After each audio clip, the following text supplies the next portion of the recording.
Wednesday, March the 16th. I wish I got to choose the thumbnail for these things. They just always give me the goofiest face right off the bat. But guys, I'm here to tell you that I'm hoping we are officially at that point in the year where sometimes, depending on the time of day that you're here, the box is actually colder inside than it is outside. But I'm there right now, and I like these times of year.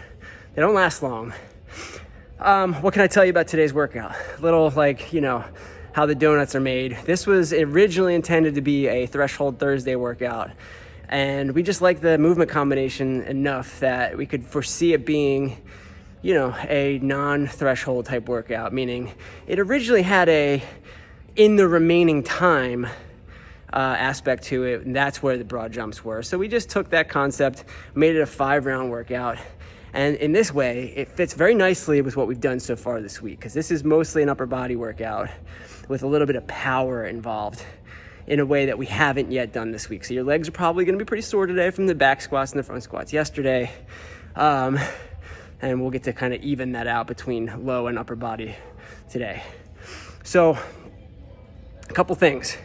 Number one, it's 5 rounds, 4 time, and we expect that this will probably be the shortest workout of the week. Does that mean you're all going to finish it in under 10 minutes? It does not, although I think that is a particularly good goal to strive for today, because that would be every 2 minutes on the 2 minutes. And I didn't really realize that until I was done the first round. I looked up at the clock. It was about 25 seconds until the 2-minute mark, and I thought, I'm just going to use all that as a rest and see what happens. And it did recover me enough that I was able to go unbroken on the snatches the entire time. Because what do we have? Hang snatches today, just like hang cleans on Monday. And anytime you see that hang, not anytime, but probably 90% of the time, that means we're expecting big old sets, right? So for 15 reps each round today, that's probably gonna be 8 and 7, if not unbroken, or 10 and 5, if that's how your brain works. That's fine. I used 95 today, hoping that would entice me to go unbroken. But I think we can safely say we're not gonna prescribe anything heavier than 115 and 75. All right, we got some monsters who can snatch that 115 pretty easily. I am not that guy. But how did it go, and how do we expect it to go? As mentioned, pretty unbroken, big sets on the snatches, all right? Toes to bar, I wanna say big sets, but that would really just be like 5 and 5. So what I really wanna say is, or what I mean is, don't go to failure on the toes to bar today. You will be surprised how much core strength you're gonna need for the rest of it.